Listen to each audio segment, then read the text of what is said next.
Good morning. As Celia says, thank you very much. I'm very excited and honored to be here at Creative Mornings. When I was approached, I was asked to talk on the theme of sex, which is the global theme for Creative Mornings. And I tried to figure out what was the best way for me to express my point of view on that, especially because I do exist in such a unique cross-section.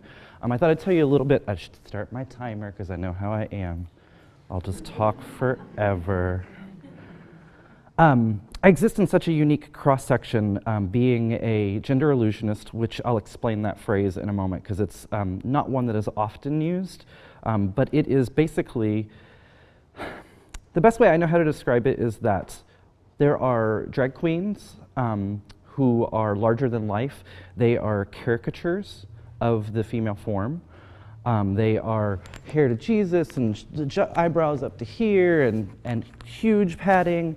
And I've always had a very unique perspective on drag. Even though I come from Kentucky, from the South, there we go, thank you, phone, for cooperating. Now we can do it. So I come from Kentucky where drag is huge and over the top. If any of you have seen Drag Race or even some of the drag characters, Divine, for example, who are playing these big, larger than life. And I was always very intrigued and excited by that art form, but I was never able to pull that off myself. I always felt that I was almost doing a disservice by trying to be feminine, yet being almost clown-like in my expression of it. Not that there's anything wrong with that expression, and it's certainly done very, very well.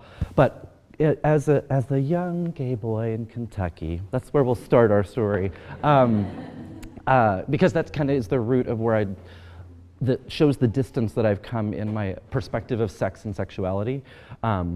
It's Kentucky, it's rural Kentucky, and I'm a little redheaded kid, and it's interesting to be a little redheaded kid, especially someone who knows he's a little bit different. So after graduating high school, and I came out in high school, and I was in the color guard, big surprise, was on the flag corps. Surprise! I wanted to be a cheerleader, but they wouldn't let me. They just said I couldn't do marching band and cheerleading.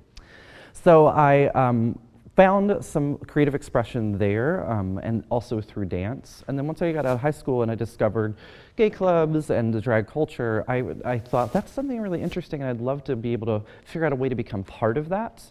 But I was existing in this interesting perspective where I was discovering myself and my own sexuality, but I was doing it through the lens of common culture, and especially pop culture, which at that time, gay culture was not super involved in mainstream media. So not unlike young girls today or at any time, you seek out those people who are most viewed. So RuPaul, for example, but also as a young gay male and trying to identify with gay men that I saw, or just pretty men. It's where things like body dysmorphia and anorexia and bulimia come around, because you see that goal that seems unattainable. So now I was a young gay boy trying to figure out who I was as an individual, but also figuring out what it would look like to portray femininity on stage. So very interesting perspective. I left Kentucky in 2004 and moved to Southern California. By that point, I had played around with drag for several years, but had not really been a performer. Somebody has to die for you to get on stage in Kentucky. It's very, very competitive. Nobody's like, why don't you come perform for me? They're like, why don't you come for showgirls? Ah! It's very, very competitive. So when I came to Southern California, I was incredibly surprised because within a week of moving to Long Beach, California in Orange County, I was offered a spot in a weekly performing show along with RuPaul Drag Race Season 1 Tammy Brown, who is just as crazy as she actually is on the show. It was a place for me to kind of hone my skills as a drag performer. However, I just never quite felt like I was connecting. And so I'd come to another stage in my life where I'd already been in a couple of relationships, and I developed as an adult, and I was growing up, so to speak, However, I was still not connecting. Drag in Southern California is very pretty, but still seemed very plasticine, very affected. I still couldn't find that connection. I also get real bored lip syncing, because it's lip syncing. And as a singer, there was one specific moment when the boombox that we were using in the kitchen for our sound system, because we were very professional, it died. And so there happened to be in a piano bar, so I stood in front of the piano and thought, oh, look at me, I'm gonna strumming my pain with his fingers. And that's where I realized I could figure out a way to express my version of femininity without being a caricature or hiding behind sequins or glitter. But I could find a way to be creative and express that and find my own route. So back to Chris, my alter ego at that time. I was a year and a half into a relationship, my first long-term relationship, 19 years my senior, wonderful man who lives in Kentucky again and has a wonderful husband and whatever, that's him. But I was trying to connect and learn how to be out of Kentucky and away from home and family, and try to do that through a relationship that had a little discordancy in it, trying to figure out what that was like. So now I've got this trifold. I'm trying to figure out how to express myself and accept myself. There's a lot of oppression, both physically and societally in Kentucky and in the South. So then I'm trying to figure out, how can I connect to my creative performance? How can I connect to myself and feel okay with myself? And the relationship wasn't really going that great. It was one of those things where I was trying to figure out, is there a way for me to balance my life overall? And this is where I started to realize that this is going to be a surprise to some of you, I was actually pretty shy and I hardly spoke to anybody when out and about as Chris. But as I started to develop this Zora Phoenix character, I realized that I was giving myself permission to be okay with myself, even if that was through a half-inch of house paint. I was finding a way to express things that I hadn't been okay with about my own body and myself. I did not own a pair of shorts from age 5 until age 30, almost. I was pasty white, didn't want to wear shorts. I rarely wore t-shirts. I usually wore long sleeve shirts. And then all of a sudden, if you look back through some pictures, like, Zora wears some skimpy little outfits. So I started to realize that I felt okay because I had stepped behind this facade and trying to figure out my sexuality and how to express that. Also moving out of rural Kentucky, I started to meet other cultures and other gender expressions and identities. It was first time I ever met somebody who was openly bi, and then first time I met somebody who was openly trans, and the first time I met a lesbian. I was so excited and confused. Of course, all of those things existed in Kentucky, I just never got a chance to see them. So as I continued to grow in my creative persona, this is where I started to realize that it's okay to be part of something that gives you the opportunity to be yourself. So it's a stepping stone. So what I did is I found a way to find a connection to my own sexuality by playing a character.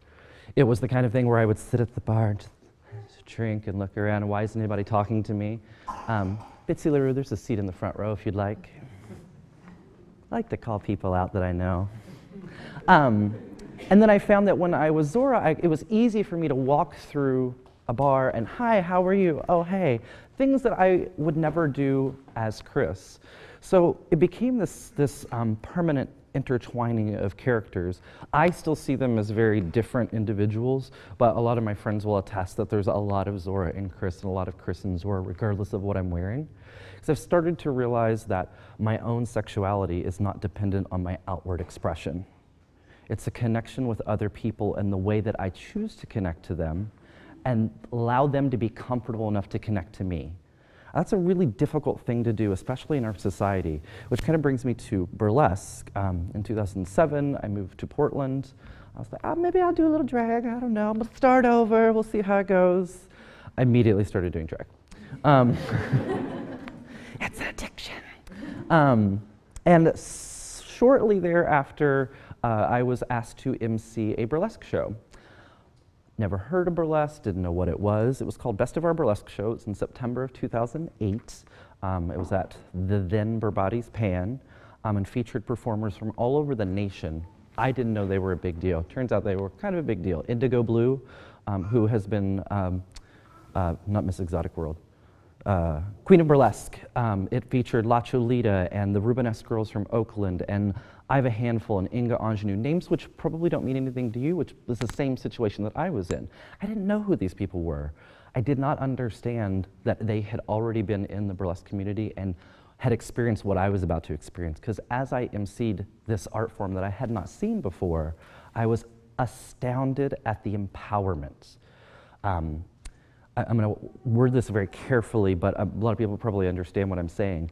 In the South, there is a lot of male head of household, female in the home culture, and that was something I had grown up with. Like, my mom only got a job when I went to high school. Like, she stayed at home and cooked and cleaned, and I always thought it was odd as a kid, but I never could really understand. Then as I moved to kind of changed over into the burlesque world, I was able to see this female empowerment. And not only did it excite me, but it also intrigued me.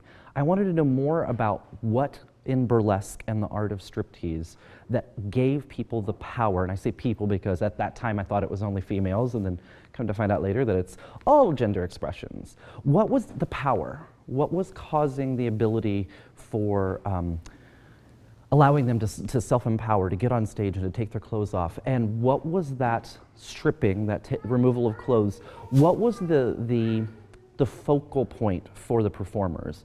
It wasn't until much later that I realized that burlesque is such a wide variety of influence. Shortly after, I started emceeing a show, then took over a show, Portland's longest running monthly burlesque show, Phoenix Variety Review. I don't know if you've heard of it, but it's kind of amazing because it's happening on Sunday. I'll talk about that in a little bit. But through that show, I was like, yeah, I could totally produce a burlesque show. And it was through meeting performers that I started to sort of casually interview them and ask, what brought you to burlesque? Because at that point, I just knew it was something neat, and they were taking the clothes off, and there was glitter, and I was so excited. Wasn't until I started sort of interviewing people to determine what was their reasoning. And it's something different for every performer. One of my spiels on stage is there are as many different ways to perform burlesque as there are performers, because everyone brings their own unique perspective to it. By a show of hands, how many people have been to a burlesque show? What? I love it. Okay, then I don't have to explain too much. But burlesque is the art form of striptease. It is under the umbrella of stripping. It is a variety of striptease that is theatrical and creative in its expression. That's sort of the technical Wiktionary version. But it's an amazing art form that I think gives so much power to being okay with who you are. And it came into my life at a time when that relationship that I mentioned before, after we broke up, I moved to Portland to start over. Remember 2007? All the housing market went to shit. Everything was awful. Everything was awful. And I couldn't find a job, and I knew nobody in Portland except the friend who I'd moved up with. And then I discovered this art form. And it sort of changed my life in allowing me to understand that giving yourself permission to be okay with your own body and feeling comfortable with sharing that with an audience is the most empowering thing one can be. I want to say the most empowering thing for me. I'm sure that, climbing Mount Everest, all those other things. But it's one of those things that has really given me a unique perspective on everything, especially, and I want to go back to sexuality. It is always an interesting perspective for me as a producer and a performer to watch different people who identify as different sexualities come to the stage with the same concept and execute it in such unique ways, because it allows them the opportunity to be whomever they like. It's almost a theatrical expression. They want to play a character, they want to change their hair color, they want to put on a wig. And the best part about it is they're not doing that because they don't like who they are. They're doing that because they know who they are is better by adding these other things and playing a character. They're not hiding behind a facade. They're not hiding behind a facade. They're allowing themselves to be okay with themselves. And I think that's one of the most unique and amazing things about it. I totally went off script, and that's fine. Did I talk about everything? No. Good, I still have time too. And this is kind of segues into becoming involved with the School of Burlesque. So Rose City School of Burlesque was founded in 2010. This was roughly a year, 6 months after I had started in burlesque. It was sort of satellite occurrences. We weren't really aware of each other. And about a year later, I had by that point booked at one point or another all of the instructors, and I was aware of the school and some of its graduates, and I was asked if I would like to instruct. I was like, teach? I mean, okay, sure, why not? Little did I know what that path would take. Number one, instructing in the art form of burlesque is completely different from producing it. And because you become very emotionally involved with the students, you get to learn their stories and such variety of stories that they are. We've had, what's my spiel? Let's see, we've had from 21 to 51, we've had a size 0 to a size 22, we've had divorcees, we've had newly clean and sober from alcohol, drug, and sex addiction. We've had domestic violence survivors, we've had breast cancer survivors, we've had students who are in gender reassignment transition.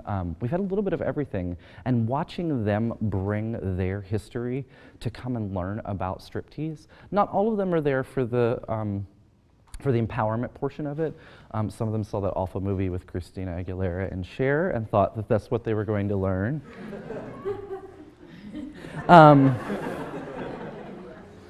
It might as well have been called Cotton Candy because there was no burlesque in it.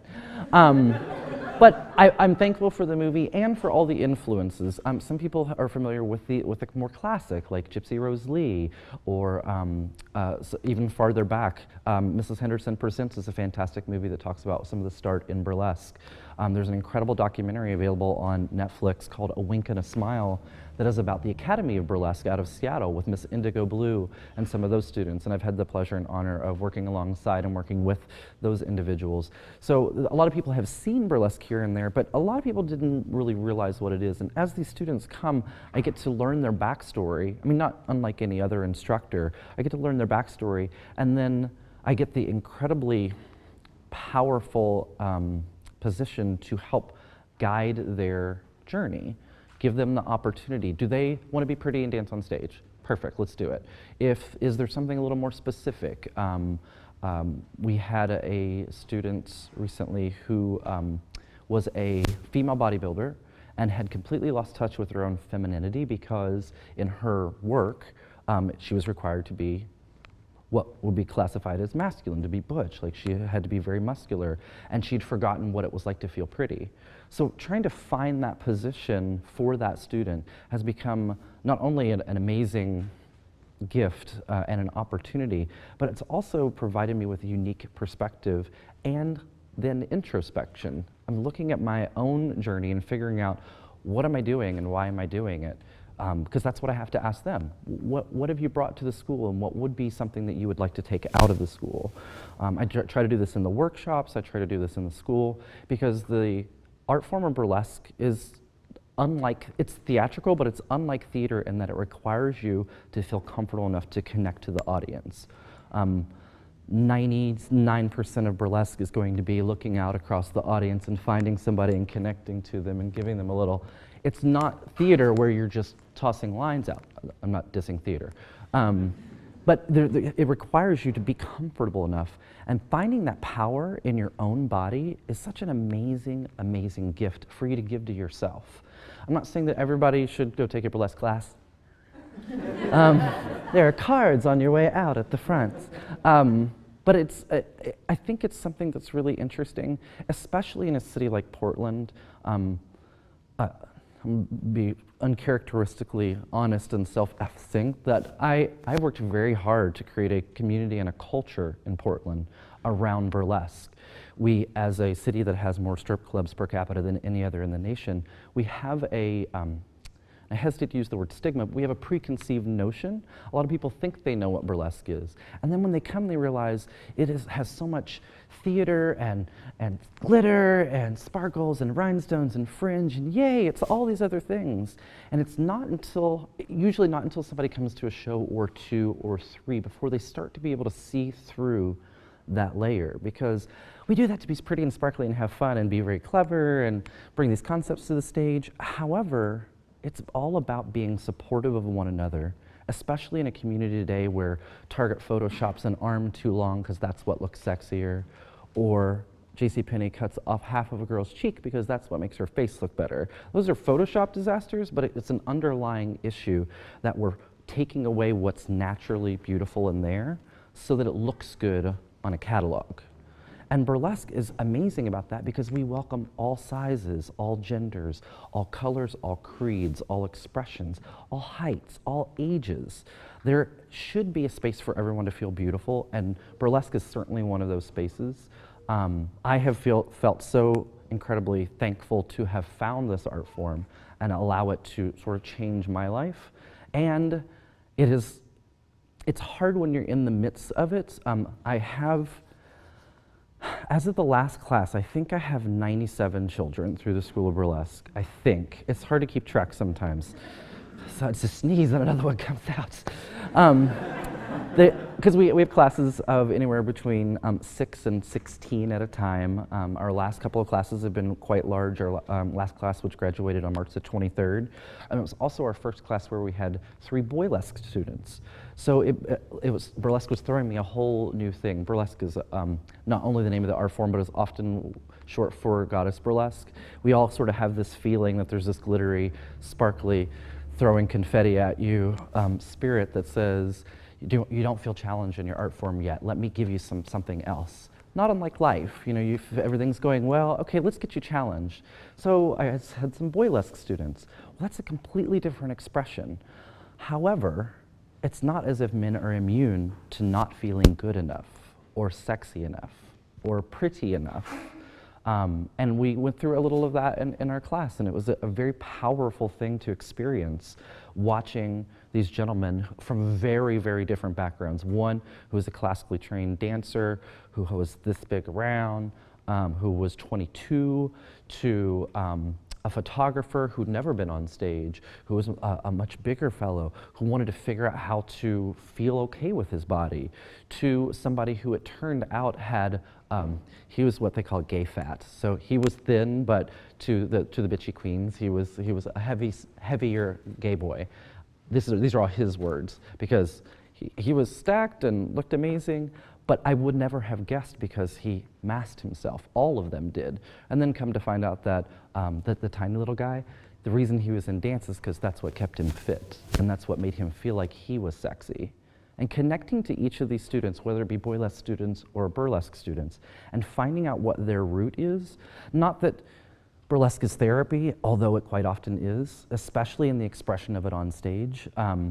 What's interesting is to watch people bring funny acts to the stage, yet watch their reaction to their own act when they lose themselves within it, when they're not getting into the facade of, and watching their expression and realizing there's something under that. They're telling a story that is beyond the, I'm a drunk housewife, or I'm a cheerleader. There's something under there, and watching people use the art form of striptease as therapy has been such an amazing experience for me, and has really brought, I think it's brought back to me the unique ability to start seeing the effect and the wonderment of being body positive, and being sex positive, and being accepting of others regardless of their path or their journey or their background.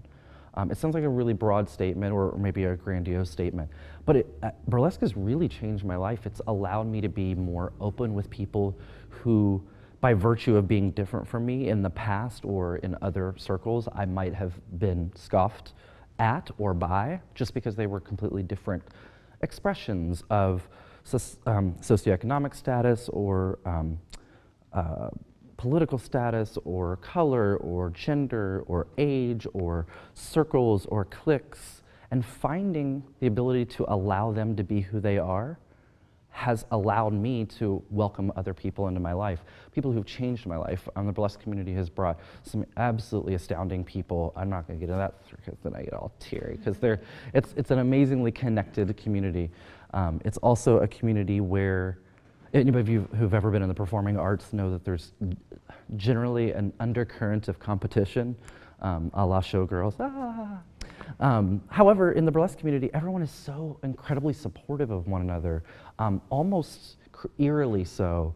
I forgot my corset, here, wear mine. I'll find something else to wear on stage. That's a gorgeous necklace. Here's where I got it. Here's how much it cost. Here's how you can get one. Oh my God, those rhinestones are amazing. Here's how I put them on. This is there's no hiding, there's no backstabbing. And I feel like everybody should be like burlesque, basically. It's just an amazing experience that has really affected my view of gender and gender expression. It has really affected my view, and affected in positive ways, affected my view of what I feel is sexy. I'm now, as I have opened my viewpoint, or my portal through which I allow things to affect me, I've realized how many things are sexy, which is everything. And that sounds creepy and eerie, but everything can be sexy if you own it and you feel it. I hope that's one thing that you can maybe take home with you, or try to remember, is that there's so many things that you can do to make yourself feel better about yourself, and then immediately people will react to your position. It's just an incredible gift for you to give yourself. Just remember that everyone is sexy, and not in a patronizing, everyone's sexy in their own way. Everyone's unique, just like you. But everyone can be sexy in their own way once they own their own sexuality. And I don't mean that as sexuality, like what is your sexuality? It's how you express that sexuality, how you find that body positivity. So I really hope that if you haven't been to a burlesque show, that you might come out to one of my productions sometime, like Sunday at Kelly's Olympian. Doors at 7:30, show at 8. Actually, Celi's going to be emailing all of you buy one, get one free ticket codes that you can use at any of my monthly or bi-monthly productions. I'd love for you to come out and check out a show, or come out to a show again if you've been to one of mine. Or it may be through this rattle on about how awesome burlesque is, maybe you want to find out a little more information on Sunday, also from 3 to 5 p.m. at Kelly's Olympian, which is a bar, but we're going to use the showroom. I'm not going to dance in the bar until after you graduate. We're doing an intro to burlesque workshop. I invite you to come check it out. It's just a 2-hour experience where we talk a little bit about connecting to other people, about strut and stretch, a little bit of movement, and talk about striptease as an art form as well as a healing environment, which all sounds hippie woo-woo, but it's fun, I promise. And then there's also the School of Burlesque, of course. You can find out information on my website. I'm getting into the selling myself spiel now, because it says 3 minutes. But I'd like to open the floor for questions about anything. Literally anything. I can answer everything. Yes? I feel like you were kind of starting to talk about it, but do you find that there's a difference between being sexy and selling sex? That's a really good question. I would say that, let's start first with being sexy. That being sexy means that either you're perceived as sexy or you're feeling sexy. So being sexy has multiple layers as well. And I think that's probably the first place to start, because you are selling sex if you feel sexy. You're doing it naturally through your movements and your expression. And that's one of the hardest things, I think, for an individual to realize about themselves, is that, I'm gonna restart the timer, is that when you feel good about yourself, it shows. It's kind of like the cheesy, well, if you're happy, then everyone will be happy around you. But figuring out how to accept your own body and finding a way, and I don't mean like, hi everybody, feeling very good about finding a way to move and be comfortable within your own body, I think is the better version of being sexy. In the overall question, I think there is a inherent Venn diagram of the two, but I feel like it's more on the selling sexy, at least commercially, is done in a negative fashion. It's positive for them because it's profitable for them. And unfortunately, sex does sell, and that's why it's used to sell laundry detergent and jeans and cars and I don't know why, but websites. Fuck you, GoDaddy. So like there's that, but I feel like selling sexy could definitely be it could be something that could be taken back positively, especially if you are being sexy by selling sexy and vice versa. Does that answer your question in a rambly sort of way? Yes. Have you gone home to perform, and what was the response I did go back in 2005 or 6. I did not perform, but I got the opportunity to go meet one of my drag MC idols. Her name is Hurricane Summers. You should totally Google YouTube videos of her because they're from like 1982 and shoulder pads. And Miss Hurricane Summers, in her former life, was a professional linebacker. So, but she is where I learned all of my MC. I stole everything from her. And I didn't get to perform in Kentucky. I did get the chance to meet her and said, I don't know if you remember me or if you recognize me. And her response was, oh my God, I can't believe it's you! Because she had and I also got to meet a couple of other of my then idols. But I'm actually looking forward. In September, it will have been 10 years since I've left Kentucky.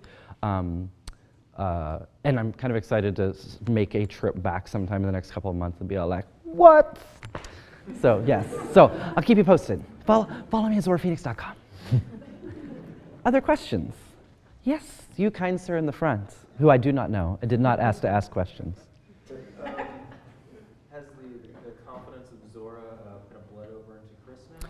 Oh, definitely. And that's one of the notes, and then I got to talking and I forgot to talk about it. I am amazed at how much different I am as an individual, a whole individual.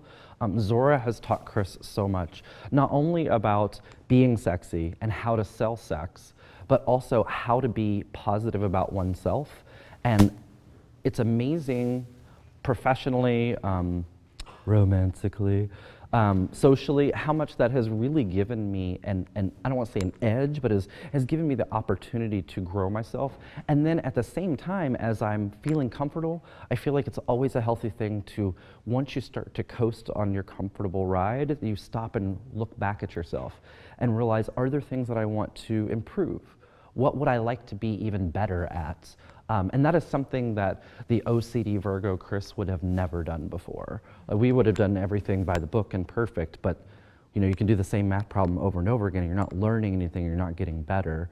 And by Zora figuring out how to connect and constantly challenging herself, speaking in the third person, that has bled over into Chris and really caused me to be introspective and figure out ways to make myself better, and how can I be more effective, or be more loving, or be more open, or stuff. Yes. Thank you, Demetrios. Other questions about burlesque or drag or Kentucky? Yes. Do you have any future plans or goals as far as personal or in the burlesque community in Portland? Do we know what time is it? As some of my friends in the audience know, I'm perpetually overly ambitious. So the burlesque community, just as a little bit of a background, when I started my show in July of 2009, at that point there were about 10 performers. We currently have about 160 active or semi-active performers out of the school, out of the total 90-something or another that I have, plus the 20 or 30 that graduated before I joined the school. There's about 40 of those. So the school has been a big part of it. So through running the School of Burlesque, I have helped grow the community. And then I have also tried to work on creating a culture and a community around burlesque as individuals, not just as performers. So I work on having social events. We have what are called naked lady parties, which isn't as exciting as it sounds until the vodka.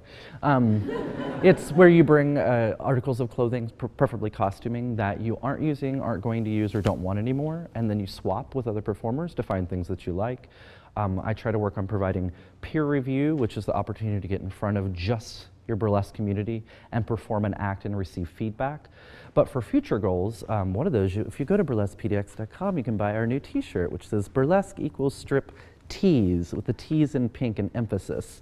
We're using the funds from that to reach out into local media. burlesquepdx.com has a great relationship with the Willamette Week. We rarely get featured in the Portland Mercury or Portland Monthly or the Oregonian. So I want to throw some money at them and get some of their writers to come out and see our events and see that there's validity in the art form. So I'm working on that direction. I'm also trying to figure out a way to pay for a scholarship at least once a quarter specifically for domestic violence survivors through the Rose City School of Burlesque, as well as do, in conjunction with the Fancy Lady Society, a philanthropic photo shoot organization, of which I'm very happy to work alongside Ms. Bitsy LaRue here.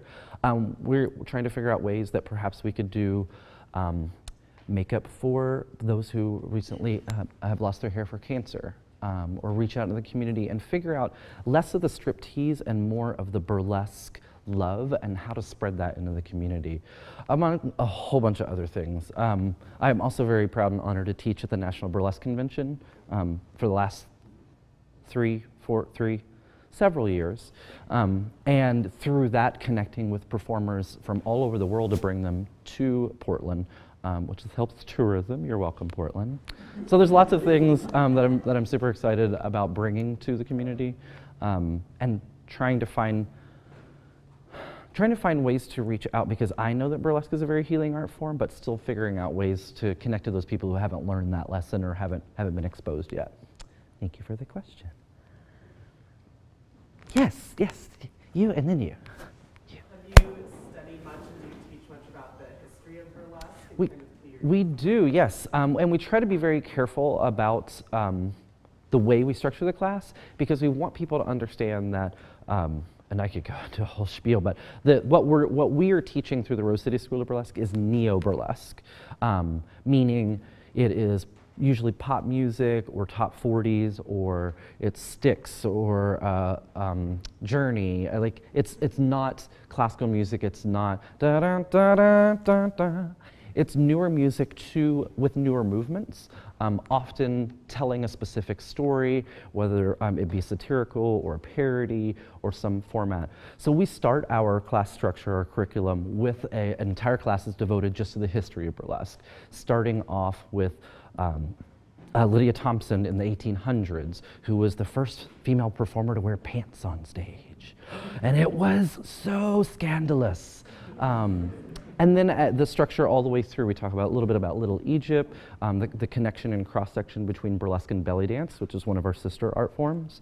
Because I think it's very important, as with anything, to learn where you're coming from whence you are coming, in order to move forward with education and ability. Also so that people aren't like, I'm gonna do an act where I come out of a giant clamshell. Well, that's been done. So if you're gonna do it as a tribute act. And I continue to learn through our class. It's always interesting because they come to class like, I want to learn burlesque, and then we come to find out, oh, I'm a historian and I just started writing a thesis on burlesque. So we actually had a student come through who has written an amazing presentation that covers all these interesting tidbits throughout history. So we definitely try to share the history of burlesque, not only in the class, but as well as on our website at burlesquepdx.com or at rosecityschoolofburlesque.info. So we definitely try to share that. And I'm still learning. I'm trying to read more books and get more information about, I'm really interested in the sort of dark period, not by scary, but where there's not a lot of coverage, which is the revival in the late 80s, early 90s to roughly the late 90s. There's a lot of performers who are big now, but they didn't know that it was going to become such a thing. So trying to find information about that has been really interesting, like Joe Boobs Weldon, world famous Bob, Tigger, the performers from New York City. And you? Can you explain a little bit more about what you mean by gender illusionist? Yes. Well, I would like to think that if you saw me at 7-Eleven after this, you might take a double take, but you might not. I tend to be a little easier on the eyes. I actually went a little heavier on my makeup than I sometimes do, because I knew I would be on stage. But the way I look at it is, there are drag queens and there are well, let's do drag queens and actual ladies, and then sort of the cross-section in between the two, which are our T-girl friends, our cross-dressing friends, or the transgender girls. And there are three very different expressions of femininity, but I don't really fall into any of those categories, because I don't tend to wear, I guess I am wearing bling this morning. I don't tend to wear a ton of bling or gigantic earrings or gigantic hair. I'm finding new expressions of that in my character.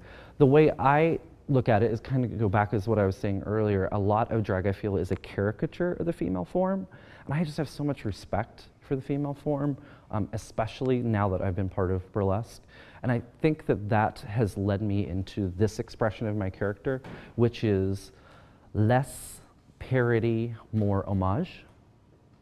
So I'm trying to pay, I guess, homage to the female form without, I mean, I'm still a dude, without being too far. Yeah. Plus, it just had a really good ring when I put it on my business card. I've also had the wonderful, wonderful experience of confusing dear friends, loved ones, or husbands, or boyfriends who thought I was a young lady walking down the street and catcalled me twice.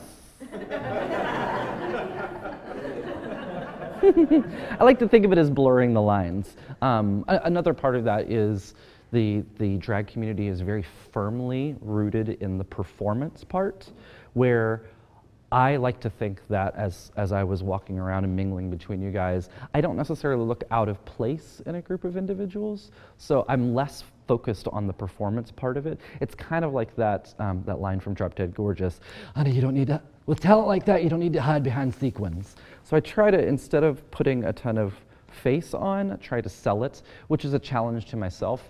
I mean, I have glitter lips on and heavy eyes at the moment, but let's say if I didn't have those, I might not be taken as seriously as a performer by other performers, which challenges me to make sure that I'm really, really excelling in my creativity and my expression. It's like the singing or doing comedy numbers. I really have to sell it sometimes in that group a little more than I would if I was just wearing big old hair or whatever. Yes. Yes. What do you think it is about Portland that makes it a strip club beacon or a community of such renown? Put me down for next month on that talk, because so I think, and not that I'm sure everybody's from somewhere else, because that seems to be how Portland is, but coming from Kentucky to LA to Oregon, I have really seen a change in the underlying feeling of Pacific Northwesterners. There is if you're from Oregon, there's a underlying passive aggressiveness, and that really goes to the entire West Coast. So now take that underlying passive aggressiveness. I don't want to actually go out and find somebody to date. I want to find somebody that I can put in front of you until I'm done with you. This is an interesting perspective that was provided to me recently. And I'm not sure if I feel like that's the theory behind it, because there are strip clubs in many other cities, and there are a lot of strip clubs in other cities. It was an interesting perspective that I thought, well, I'm gonna kind of sit on that. What I actually think is probably part of it is that due to, I mean, the literal reasons due to lenient nudity laws and somewhat lenient OLCC laws. Some of our friends from Seattle, for example, or performers who come in from out of town are amazed that, like, somebody can be that close with a drink, or I can be fully nude on stage. And due to that freedom, I feel like that has created a business opportunity for a lot of people to be like, a strip club will be a perfect opportunity. It's a fairly low overhead, it's an easy setup to run a venue, you need a bartender and a DJ and any performer who's willing to work. I feel like those are the literal reasons behind it. I think that interesting perspective aside, I think it's more of, Portland is such a transient city, and I mean that in a people move here and then leave on a regular basis, that some of the people who are from Portland or Oregon have provided this interesting theory that it's difficult to make friends sometimes when you first move to Portland, because people are worried that you're going to move away, whether that's consciously or subconsciously, because people sometimes land here before they go off to Seattle, or maybe they're Seattle, Portland to somewhere else. And a city that has such a transient population requires an ability and workforce that can also be very transient. So you can get a job at a strip club fairly easily and leave at will. I think those are the nerdy reasons behind it. There's probably a whole philosophy around it. I think for the same reason that strip clubs tend to flourish is the reason that now that we have worked to build a community and culture around burlesque, that it is flourishing, because people are looking for an art form that is unlike what they are used to, or unlike something that seems commercialized. I think that also may be it. Because pole dancers are amazing. I don't even know how they do that. And they're doing it all without the benefit of rhinestones and gowns and tiaras and wigs, and still can be amazing to watch. And I think that's also part of it, is that people who come to Portland, I used to joke when I first moved here that in LA, every waiter was an actor waiting to be discovered, and in Portland, everyone's a singer-songwriter waiting to be discovered. Come to my garage band, here's your latte.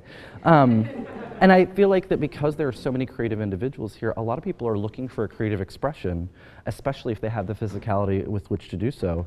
That's a great place to land. I mean, it's also an excellent way to get fit and get toned and then move into other things. And we've had strippers and pole dancers move into burlesque and fluidly move back and forth between the two because they are such different expressions of the art form. And I think that's kind of an interesting, I want to write a thesis. I want to go to school and then write a thesis. I'll just write a blog post. You guys can read it later. Does that sort of, yeah. I mean, there's multiple things at hand, and I feel like I have to be omnipotent in my answer, covering the nerdy parts and then the philosophical parts as well. But yeah, it's just an interesting place. And to be fair, I haven't been to a lot of other cities that are heavily strip club related, so I haven't been able to make a comparison. But that's probably where I would land. Is there another one? More? Oh, yes. Young lady in the back. So you go through a lot of different worlds. Did you ever find that in the sort of like straight-laced world, you have to be buttoned down and not? Funny you should mention that. So so when I'm not producing my 3 monthly burlesque shows, my 2 bi-monthlies, and co-producing the sixth or third bi-monthly, the 6th show, running burlesquepdx.com, We Love Portland Burlesque, mywhataburlyweek.com, running the Rose City School of Burlesque, workshops, social events, and mentoring and videoing performers as they need. And also I do websites and graphic design. In my day job, I work 50 hours a week at an advertising agency as a digital media analyst for a national retail chain. So I do spreadsheety, nerdy stuff and make charts and things. So it has been interesting. I work for a company that rhymes with Med Fryer, and I actually work for Kroger, and they have a very important philosophy in the company that they want a work-life balance. It is really hard to do all of that and work 50 hours a week and have a balance. However, as I've been with the company almost 4 years now, yeah, it'll be 4 years in June, so I started at the company shortly after my introduction into burlesque, and I have watched as Zora bleeds into and infiltrates Chris's personality, I've watched my professional opportunities and options grow, and I find myself not only offering myself to different communities and projects and things, but also getting more opportunities and options. I have been told to tone it down sometimes because I'm very free with my opinion. Surprise, surprise. Mostly because I feel like being not brutally honest, but incredibly honest with people can be shockingly useful. And I don't mean that in a negative way, especially in the business way. There's so much, well, you know, from a perspective, just so that you know, all of the things here for, no, here's what we're gonna do. What are you gonna do after the meeting? Let's move on. And I've been very clear, so it's been interesting watching, kind of stepping back and watching my own transgression as burlesque bleeds into my life. Now, I've had 2 coworkers go through the School of Burlesque, and I've had probably a dozen of them, give or take, at shows, some of whom come to, not every show, but most shows, and so there's been a lot of crossover. I haven't been super, not because I'm scared or that I care, I haven't been super open about how I'm doing it, but I'm gonna go to work at noon, and I'm probably gonna still have some glitter after I wash all this off. And I have glitter every day on, because it's the herpes of the performing world. It's just everywhere. You really can't get rid of it. It's in your life forever. So I think they know, but also, God, was it 2 years ago? I was asked by the producers of America's Got Talent to do a private audition. And I had no idea if it would go anywhere, and I didn't really want to go anyway. But I thought, that's a neat thing I can put on my resume. They asked me to do a private audition. Well, I mentioned to somebody at work, and they mentioned to somebody, and then everybody was watching the episode waiting for me. So I figure they're going to figure out who I am and what I'm doing, because I'm not really that shy about it. Usually because I pull out the Willamette Week and put it on my cube with a circle. Here's my show. Also, as Cecilia mentioned, I was voted by the Willamette Week as Best Renaissance Man in Drag was the actual title. Of course, you know, they're different every year and they make it up for whoever they want to put in the paper. But it was the first time I'd been in print with my legal name and Zora Phoenix. So now when you Google, you can find me. Oops. Oh well. Yes, it has been a very interesting thing, and especially, and this kind of goes back to the being sexy, selling sexy, and finding yourself. I continue to find myself more professionally proficient as I find myself personally open and willing to learn and to talk and to connect with people and to own myself and own my mistakes. That's another thing about being body positive, is that you also have to, I had a bowl of mac and cheese at 11:30 last night after the show, and I'm feeling it today because I'm not quite fitting in the pants. So it's like owning your own body and figuring it all out. Yes. Other questions? Well, Celia will be sending out an email in the next couple of days with a code for buy one, get one free tickets to any of my productions. I would love to have you come out and check out a show or come back to a show. I also encourage you to grab a business card, either it be the Burlesque PDX or my business card. I brought postcards of my face for your refrigerator. Grab one on the way out. I'm available for bat mitzvahs and kindergarten graduations. I seriously also facilitate, if you guys know of anybody who needs burlesque or a talent facilitation, we put together corporate events. We've done all kinds of fantastic shows and events. There's information about that at burlesquepdx.com as well. And if you have any questions afterwards, I'd love for you to follow me on the Instagrams and the Facebooks and the Twitters and the websites and the Tumblrs and the Pinterest and the other ones. And if you have any questions, don't hesitate to reach out.